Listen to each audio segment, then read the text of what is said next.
டாடா நிறுவனம் இப்போ நிறைய ஈவி கமர்ஷியல் வெஹிக்கிள் வந்து அறிமுகப்படுத்திட்டு இருக்காங்க. இதோட சர்வீஸ் எப்படி இருக்குன்னு தெரிஞ்சுக்கலாம் சொல்லி தான் நம்ம டேரக்டா வந்த ஷோரூம் தான் பார்த்தீங்கன்னா திருநெல்வேலியில இருக்கக்கூடிய சுசி ஆட்டோ ஜோன் இங்க வந்து வந்திருக்கோம். விக்னேஷ் ப்ரோ வந்து சர்வீஸ் அட்வைசரா இங்க இருக்காங்க. ஸோ அவங்ககிட்ட இந்த வண்டியோட டீடைல்ஸ், அதாவது சர்வீஸ் எப்படி பண்றாங்கிறத பத்தி கேட்கலாம். ஆனா சர்வீஸ் எல்லாம் எப்படி நான் பண்ணிருக்கீங்க? கஸ்டமர் ஃபர்ஸ்ட் வண்டியை உள்ள கொண்டாந்தானே கஸ்டமர் ரிசீவ் பண்ணிட்டு அவங்களோட கம்ப்ளைண்ட்ஸ் என்னென்னு ஜாப் கார்டில் நம்ம எழுதிடுவோம்.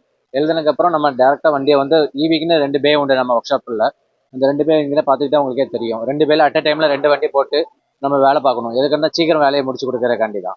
அப்புறம் ஃபஸ்ட்டு நம்ம ஜென்ரலாக இதுக்கு வந்து ஓபிடி ஸ்கேனர் மூலமா ஸ்கேன் பண்ணி வண்டியில் என்ன எரர் இருக்குன்னு நம்ம பார்ப்போம். எரர் பார்த்துட்டு அதுக்கேற்றாப்புல நம்ம வண்டியை வந்து லிஃப்ட்டில் ஏற்றி விட்டுட்டு அண்டர் சேர்ஸ்லாம் ஜென்ரலாக செக்அப் பண்ணுவோம். Motor, gear box, centre join எல்லாமே ஜென்ரலாக செக் பண்ணிட்டு அந்த ஆயில் சர்வீசஸ் எல்லாமே ஆயில் சர்வீஸ் எல்லாமே பண்ற மாதிரி இருக்கும் உங்களுக்கு. அது போக ஃபர்ஸ்ட் சர்வீஸ் வந்து உங்களுக்கு வந்து 2500 கிலோமீட்டர் இல்லாட்டி 2 மாசம் தான் ஃபர்ஸ்ட் சர்வீஸ். கஸ்டமருக்கு எந்த வேற எதுவும் எக்ஸ்ட்ராவா ஏதோ கம்ப்ளைண்ட்ஸ் கொடுத்தாங்க அது சால்வ் பண்ணி நம்ம கொடுப்போம். இந்த மாதிரி டாட்டாவோட ஈவி சர்வீஸ் வந்து எந்த மாதிரி பெஸ்டா இருக்குன்னு சொல்லி இந்த வீடியோ வந்து